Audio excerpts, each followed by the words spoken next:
Hello and welcome back to Uncut with Lucia. And thank you for joining us. Today I'll be talking with Clyve Rose. Clyve is an award winning author, and her latest book is entitled The Case of the Black Diamond. So, Clyve, welcome to Uncut with me, Lucia. Hi, Lucia. It's fantastic to be here. Yes, I'm super happy to have you back. Clyve, love is a frequent subject in your books.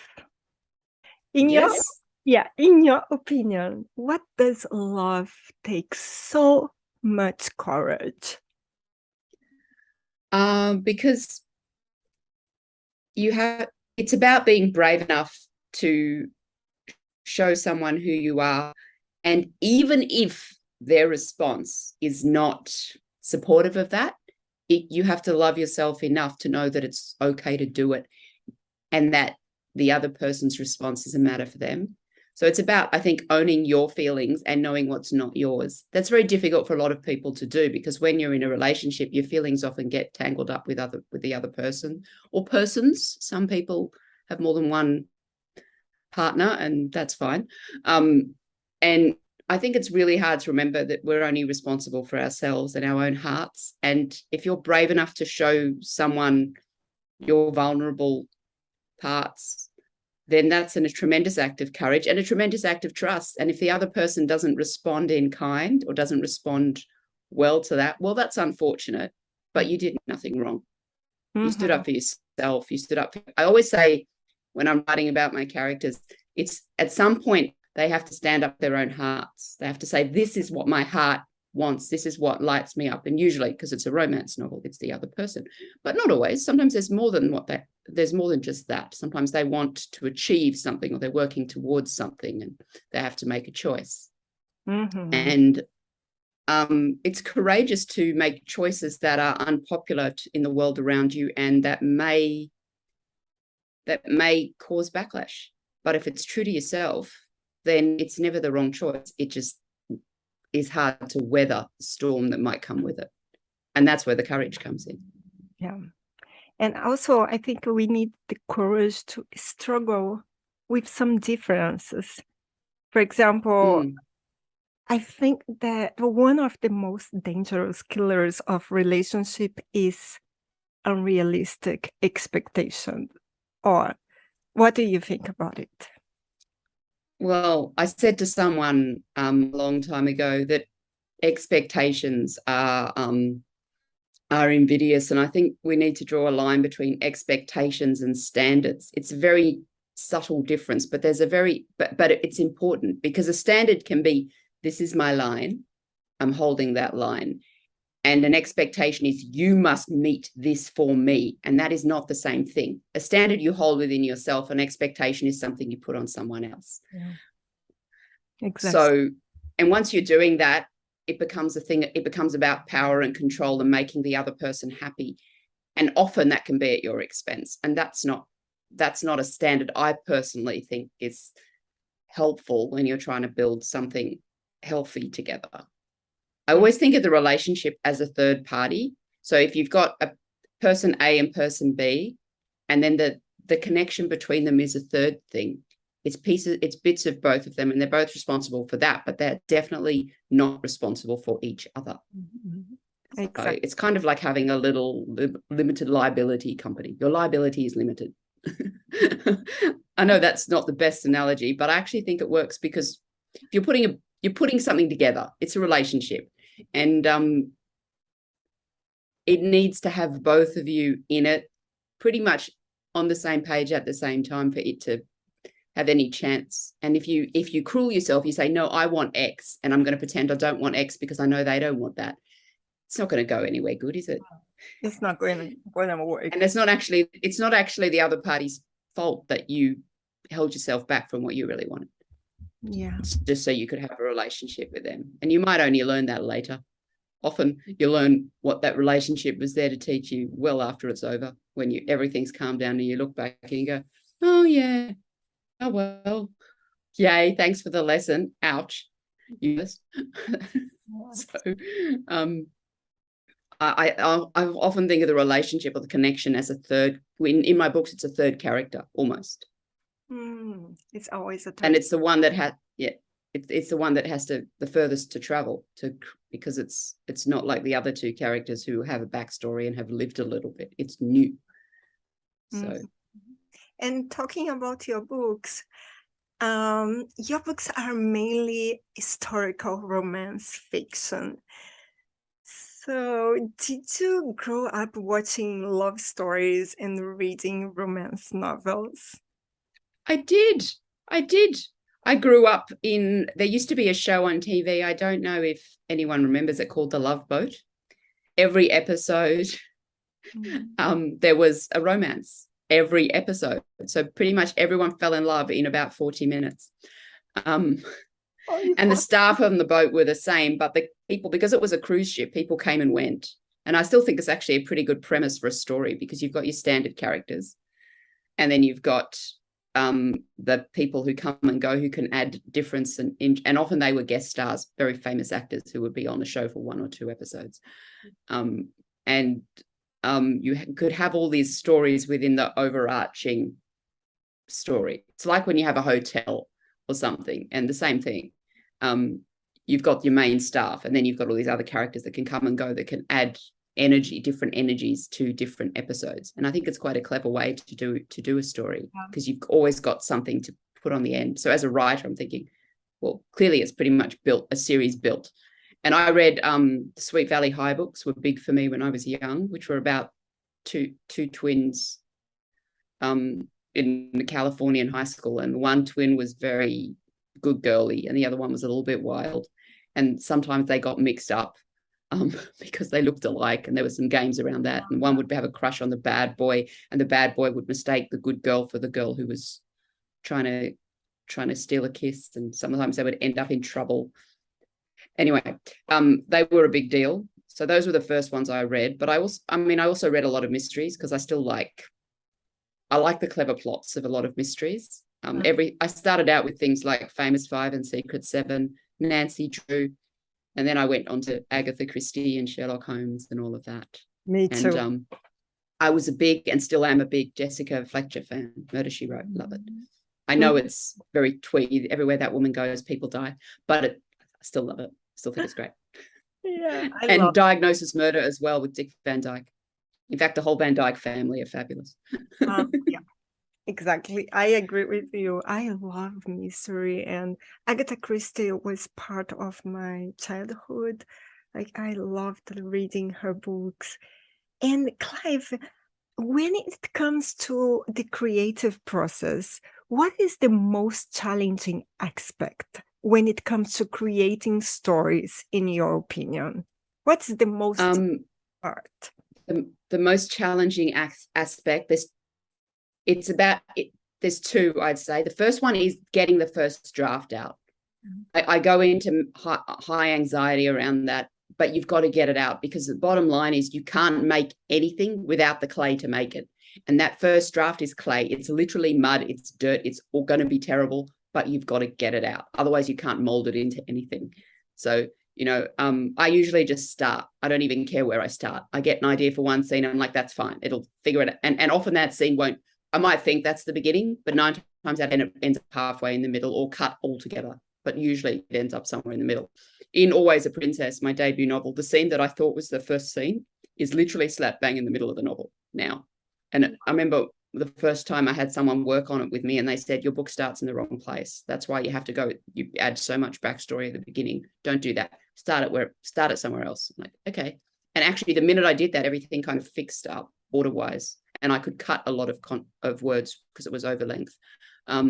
So the hard part is getting that first chunk of words out, because I angst over every comma, every full stop, every punctuation mark.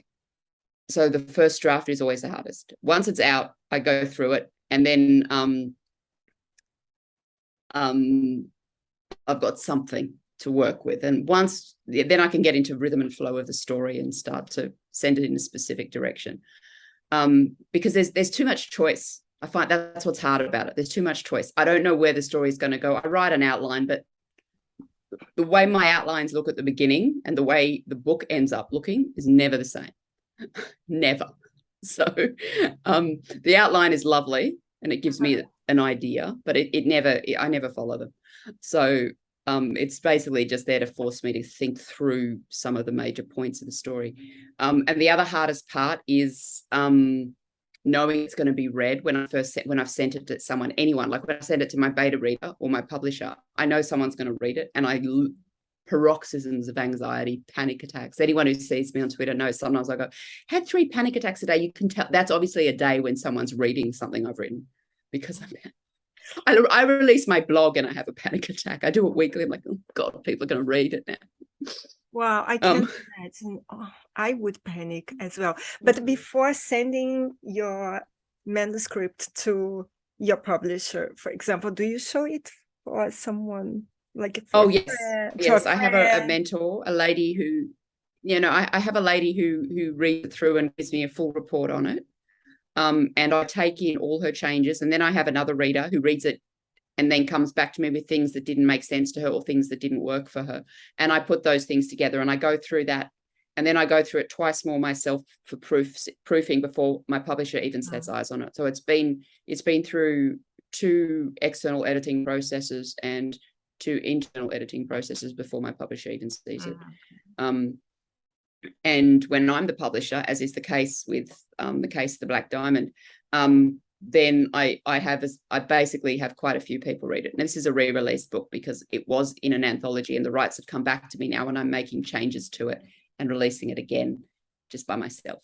So I've had a couple of beta readers go through it and come back to me with things that I can now tweak a little bit differently. And because I've written the next book in the series, I've gone back and I've added things into book 1 that match better with book 2, which I didn't really do first because I wasn't necessarily finished with the sequel at that point.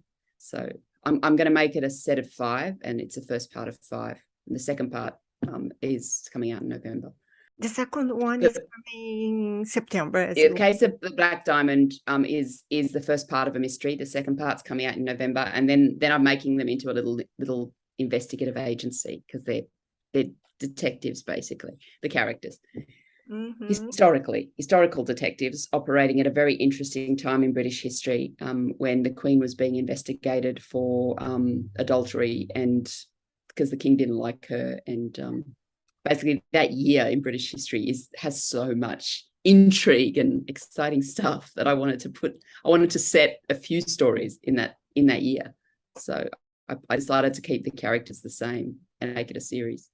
Yeah, and I think it's interesting to write about crime without all the technology we have. Yes, it's interesting. Like they go to a crime scene and they just touch everything. There's no CSI, there's no fingerprinting, there's none of that. They go in, oh, she's dead.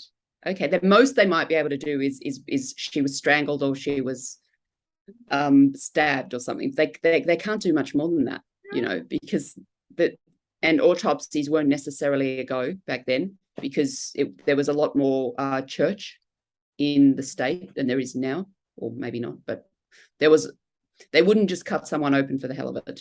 There would have to be very, very, very exigent circumstances to do that. And even if they did, what could they tell? They didn't have microscopes. They didn't have some of that came about in the Victorian era, but I'm a little bit before that already. So they didn't have a lot of that stuff. Fingerprinting was new in like the Sherlock Holmes. It was a newish thing in those stories. And that was a good 80 years after the Regency period, 80, nearly 100. So in the Regency era, the most they could do was beat a confession out of somebody. That's about it. That's all they got, really. Or they did drug people in those days to get at information. They weren't bad with they knew enough about drugs to have a go at that. And that happens in one of the stories, actually. But technique wise, it's very unsophisticated. There's none of this luminol thing. You couldn't just say, oh, was the murder here? Let's turn the lights out and see what glows violet. Personally, I find that very anticlimactic when they do that in TV shows. It's like, if you can do that with everything, then really, where's the mystery? Where's the mystery? So I remember watching, I think it was The Name of the Rose, the movie version with Derek Jacobi. I love this. And he, he's a medieval monk trying to solve a crime, and he's doing it by going, this guy's got a leaf on his foot, which means he was in the woods on this spot, which, and it's like, that wouldn't hold up in a court now. Like, well, he could have walked through a different patch of nettles, you don't know. So but I love that idea that that's how they would do it back then. Yeah, chances are they wouldn't bother. They would just say, do you reckon he did it? Okay, fine, hang him. And it'd be about it, really, I think. Yeah, I can't imagine how things were working those times. And Clive, what type of research do you do for your romantic novels? Because I believe it's a lot of work. You must research a lot. Yeah, I do. I love the research. Honestly, I could research all day and forget to write the books. And sometimes I'm like, oh, I guess I should put something together now. But I basically do about 2 to 3 months. But from one chunk of research, I can get quite a lot of books. I mean, the trilogy that I'm just got the sequel coming out this year, that was all pretty much the same chunk of research for those 3 books. And there might be very specific things I go into for parts of the stories, but the main character's a herbal healer, so I went and looked at what plants she might find at what times of year and what she might use them for, and she that character runs across 3 books, so that wasn't wasted. And there are members of her family that do similar, and I fed that into the Black Diamond as well, because the heroine in that story is a parfumier, so she makes perfumes in her shop, and that has some of the same research behind it, because a lot of that's plant-based stuff too. It's just she doesn't live in the woods, she's in London, but London in those days was not as what people think of it now. Like, you could 10 miles out and you were in the woods. There weren't suburbs, or not many. Anyway, so I research a lot about that, and when I feel like I've got enough, but I know I don't have everything, I start to write, and my first drafts are full of lots of little notes, either post-it notes or your sticky comments in Word, and saying things like, find out if this is possible in this year, and how that might, and I might go look at it and go, oh dear, that wouldn't be possible, or that building didn't exist, you need to fix it. And I have to either adjust the story or take it out or find another way or find another ingredient that might have existed, or whatever it is. Like why and I say she might serve a particular dish, and then I might find out that dish hadn't been invented yet, or the ingredients for it wouldn't have been available at that time. I'm like, okay, so what else is she going to serve? Is that important? And if not, well, I'll just change it to something else. Ice cream was a big deal back then. It was new and exciting as a dessert, for example. So if they're going for a special meal, that might pop up, but I need to check that the flavor or whatever is relevant, and that when she kisses him and he tastes of that would happen.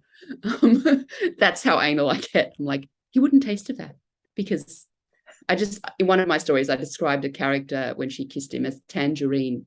He tasted of tangerine, and then I had to go check that she'd know what that was, because otherwise, how could she think that? And it turns out that she could definitely think citrus and orange, but she wouldn't have thought tangerine, because they weren't available to her level of income in that era at that time. So I had to change it. Sugar also. Sugar was expensive. White sugar, certainly. Coarse sugar, possibly, was more common with the servant classes and things. But if they served in great houses, they would have access to it. There was a roaring trade in the Regency era in recycled tea bags, because tea was a luxury. And often when the housekeeper would keep the tea bags and bleach them white and on-sell them to make a little side income. And when they bleached them white, they used arsenic. So all these people drinking arsenic tea. And it was a roaring black market trade in London in the 1800s, early 1800s. And, did people die from it? Yes. Did they know what caused it? Not always. And often these were people who were poorer, and they might not call a doctor till it's too late. And again, no autopsy, no nothing. So all these unintentional murders just by housekeepers trying to make a buck on the side. So it's fascinating, not unlike the green dye in the dresses, which I researched for a story and then never used, but I'll use it somewhere. And it's like, wow, literally fashion kills people. Fashion kills. Yeah. That's when they, You're talking about your heroine. I believe her name is Sierra. Sierra? No, sorry. Sierra's the heroine from Always a Princess. Okay. The heroine in the case of the Black Diamonds, Claire Ryan, and I named her after a lady on Twitter who is a data analyst. And there was a famous plagiarism case in the romance world a few years ago. Copy paste Christian Sierra, who had sold a lot of books and was quite well known. She's a Brazilian author. She plagiarized from a lot of authors, like hundreds and hundreds, and her books were basically stuck together, Frankenbooks, stuck together pieces of other authors' work, including very famous authors, which I can't understand why you would steal from someone like Nora Roberts, as if she wouldn't notice, as if readers wouldn't notice. But readers did notice, and they brought it to people's attention, and she was prosecuted. And I think I don't know what happened, but definitely they had to take all the books down from sale because she didn't have the right to do that. And the woman who wrote the algorithm that found how many authors she'd stolen from was Claire Ryan, this lady on Twitter who's just a fan of romance novels, and went, I'm going to write an algorithm that can run through all this text. And she worked on it for months. It was amazing. And I thought, gee, she should be a detective. So I wrote a character and I said, well, do you mind if I make a detective based on you? But, historical, because that's what I do. And she was like, that sounds fantastic. Go ahead. Oh. So Claire Ryan is based on her. Oh, that's amazing. I was going to ask. And because she likes swords and Claire Ryan doesn't know how to shoot a gun, she throws knives that she conceals in her gloves because she's a lady. You don't walk around with guns about your person when you're a lady in Regency England. But she can flip a blade and pin someone to a wall pretty quickly. And that's because Claire, the real Claire Ryan, has a bit of a thing for swords. And when Nora Roberts found out what she'd done and how much she'd helped her case, she sent her a sword as a thank you, like an actual sword. Because that's Claire Ryan's into that kind of story. And Claire is really an investigator. Congratulations. Yeah, well, she's a data analyst, and like I said, she wrote this algorithm. And so in my book, she's an operative who works for the Queen via an intermediary, because the Queen wasn't in England in 1820. She was in Italy hiding from the king, who didn't like her very much. They only had one child because they're only together for about 6 weeks in their total in their marriage. And then the Queen falls completely out of favor and Claire has to find another line of employment. But that happens later on. But they come together because she sends a girl undercover into the king's household without telling anyone, and the girl ends up dead. So that's the beginning of the case of the Black Diamond. And there's a missing diamond, and they have to figure out who killed the girl and what happened to the jewel. Well, all the while she's running her perfumery store, and she runs right into the king's operative, who is the half brother of the prime minister, who was the prime minister was real. Real. And he really, I don't know if he really had a half brother, but why not? It's so good to write historic romance. Yes. And we've all heard all is fair in love and war. So would you agree that it's all fair play when it comes to love? That depends if it is love. I think if you have the self-awareness to know what's motivating you, you should be able to tell where you're coming from. And a lot of things are called love that are not. So I don't think love is about being a doormat, and I don't think it's about manipulating or controlling other people. But a lot of people have been conditioned to think that love is about possession and control. Our language lends itself to that. You talk about my partner, my lover, my even, parent-child relationships, my child. Right. In fact, they're not yours. They belong to themselves. And if you need them to belong to you, maybe you need to look at why. And maybe you need to belong to you before someone else enters your connection with yourself. And I think if your connection with yourself is strong and loving, what you build when you connect with someone else is much stronger and robust than if you're using another party to scaffold your heart with theirs. And that never really works out. You'll end up in an unhealthy dynamic. It might not end badly, but it might continue limping along for decades. Yeah. I always used to say to people, if you're a C, if you're not whole and the other person's not whole, and you put yourselves together and you try to make one whole thing, you're still two broken people trying to make one whole relationship, and it's not going to work. But if you're whole and the other person's whole, what you get is infinity. What you get is something that lasts. That's how I think of it. I've been saying that since I was very young, and I still think it holds true. You are a lot. So that's my take on it. Yeah, I like this. I think a lot and I read a lot. And because Clyve, the symbol for infinity is the two circles. Infinity. Yeah. I like this theory. And what are some instant qualities that you think make someone lovable?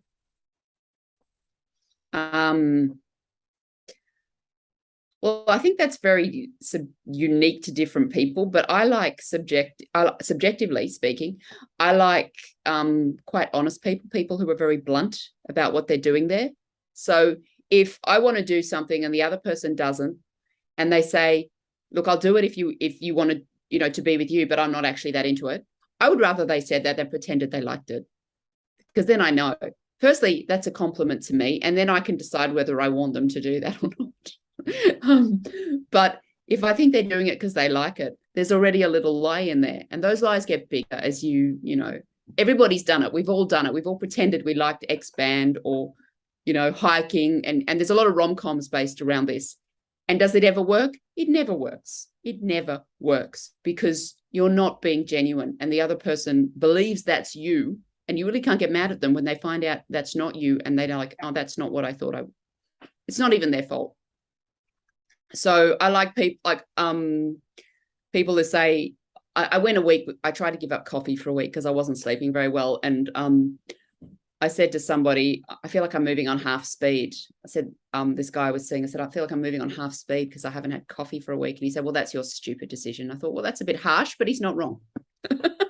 He's very blunt. He's very blunt. And I personally like that. I also think that someone who isn't scared to have an actual conversation. I know everybody texts, but I think it's easy to hide behind your texts. And if I've written and deleted a text 3 times, it's time to phone the person and have a conversation or see them. Because obviously there's something I'm hesitant to put out there, and I may as well just do it and see what the fallout is. And if it can't survive an in-person conversation, how robust is it really? It's important, as I said, being genuine. And what else is attractive? Being an excellent kisser is very helpful, frankly. Very, very helpful. I'm not sure I'd want to go very far down the sex track with someone who can't kiss well. Like, you can't kiss worth a damn, then I'm sorry. I've kissed a lot of people, so my standards for kissing are quite high. And thank you, Ireland, for producing such beautiful kissing people. Everyone from Ireland I've ever kissed. Perfect. What else? Good kisser, honest. They know themselves well enough to be able to take care of themselves in the relationship. I think that's important, because if they expect you to do it, that's a lot of pressure. And people talk about how one party in a connection often does most of the emotional labor. Personally, I don't like that kind of relationship. I've done those and they're exhausting, and I felt drained. I'm empathic, and I take other people's feelings on really easily, and I'm aware that I do that. So I need to be careful my self-care. And if I'm taking on someone's stuff because they can't handle it, well, that's not okay. And I have to mentally go, no, take your stuff back and handle it. Especially at my age now, you know, everyone's got baggage at my age. I remember on a dating app, a guy said, I'm looking for someone with no baggage. I'm like, well, and this was a dating app for people over like more mature. This is not teens on Tinder. And I said, well, I hope you like dating fictional people, because that's all you're going to get. I said, come on, we've all on the other side of a marriage here. Of course, we've got stuff. It's about how you handle your stuff, not having no stuff. Like, that's just lazy, in my opinion. That's crazy. I'm That like, is no baggage. I'm like, oh, no please. baggage. Anyone over 25 who's ever had a date has baggage. Get over it. Absolutely. So, you know, if what you're looking for is someone who handles their baggage well, that's different. Fair enough. So, and I think people who are prepared to pay attention. Isn't it nice when you tell someone you've got something on, and instead of going, oh yeah, good luck with that, they come back to you a couple of days later and go, so how did that go? I mean, makes you know, there was a guy who reached out to me and said, how's your writing going? And it's not something I didn't think it was something he was very interested in. So he made an effort to do that.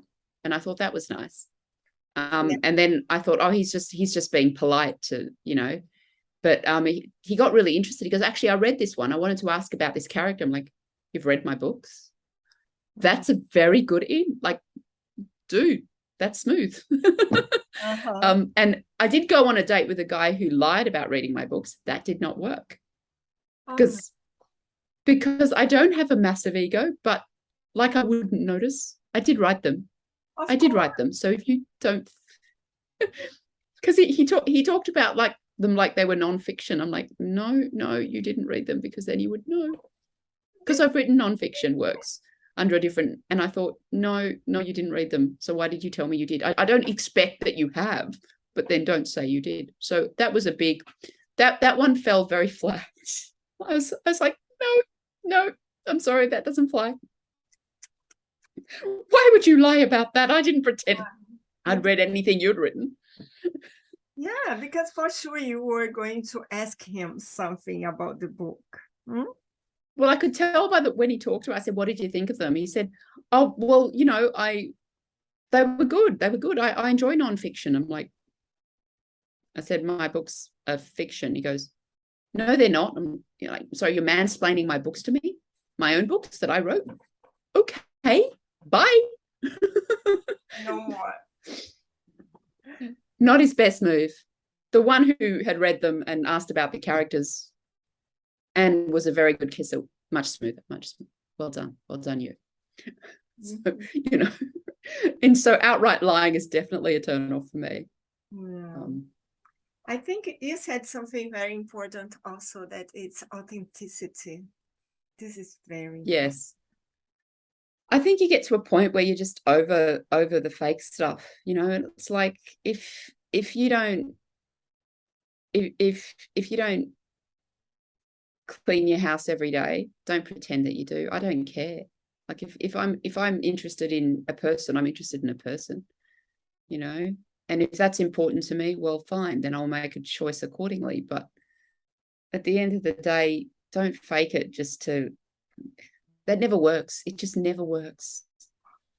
There's this rather bad rom-com that I watch over and over again called What's Your Number? It's got Anna Faris and a very young Chris Evans, like pre-Captain America, which is why I watch it, frankly. There's a lot of shirtless Chris in that film. Worth a look. Worth a few. And I watch it about once a month because it's short and I can do it in a break from editing, and it just puts me in the romance mindset. And she basically turns herself into different people for every guy she's dating, and he's her neighbor and he's watching her go through all this. And at one point he says to her, I don't think you know who you are. And for all the low Rotten Tomatoes rating that film got, I actually think the point it makes is very valid. When you're young, you do that. You pretzel yourself into everyone else's mold, trying to fit with them, when in fact you're awesome the way you are. And if you don't fit with the other people, well, fine, because nothing, it's not, it just doesn't work. No. You're just going to hurt yourself. And the message it sends you to internally when you do that is that you're not enough as you are. And that's a horrible message that the world tries to send you over and over again anyway. So you don't need to give it to yourself. Exactly. Yeah. I like the idea. I like what you said, that when we are young, we try to show people that we are better than we are, or we have a character when we meet someone, and when I'm going to meet someone else, I will be something different. And I think we all do it when we are young. But as the time pass, yeah, we start like feeling and understanding how and who we are. Who are we? Am I perfect? Am I always with makeup and I have to be always perfect and looking beautiful to someone? No, this person needs to see the way I am. Can you tell The Case of the Black Diamond? Yes, where can we it find will your it new will be out end of November. At the moment the date is the 28th, so that week definitely. Don't know the exact date, but if people keep an eye on my website, my newsletter, my Twitter, and my Instagram, they'll see it there. I'll be announcing it. I literally have a meeting later today about the cover, so just finalizing all of that. It's written, it's there, it's ready to go, so it's going to be cool. And we'll be doing some kind of promotion, definitely one of the 99-cent ones, so it'll be easy to get. And I think it'll be fun. I think it's going to be fun. As I said, I've just signed the contract for the sequel to Always a Princess, so I've got that coming out. I've got the Case of the Black Diamond, and I've got 2 novellas appearing in collections for Christmas. So I've had a big year. So every year I'm like, I'm just going to write one full length or one novella, and every year it ends up being about double that. So that'll be fun. Wow, congratulations. You are doing great. You're brilliant. You are very talented. And please repeat your what is your website again? Because my website is clyverose.com. My newsletter sign up is on that site. I also have samples, extracts from my stories. And I'm on Twitter at Clyve Rose, and Instagram #Clyve Rose, and I'm on Facebook, Clyve Rose Author, and there's my reading group in there called Some Like It Regency. And I'm on Goodreads and BookBub. But if you go to my website, you can find me everywhere because all the links are there. I'm most active on Twitter because it's quick and easy, but I'd love to hear from readers. And you can contact me if you go to my website. And as I said to you before the show, and you want to send me an email and you send the form, it comes to me. It doesn't go to anyone else. So I'll see it. Wonderful. For sure. Wonderful. And Clyve, I'm so happy to have you here today. So I wish you all the best. And I would like to say thank you for your time. You woke up my pleasure. You woke up early to speak with me. It's fine. I will talk words at any time of the day or night with you. I enjoy it so much. Lucia. Let's see. I try to get that correct.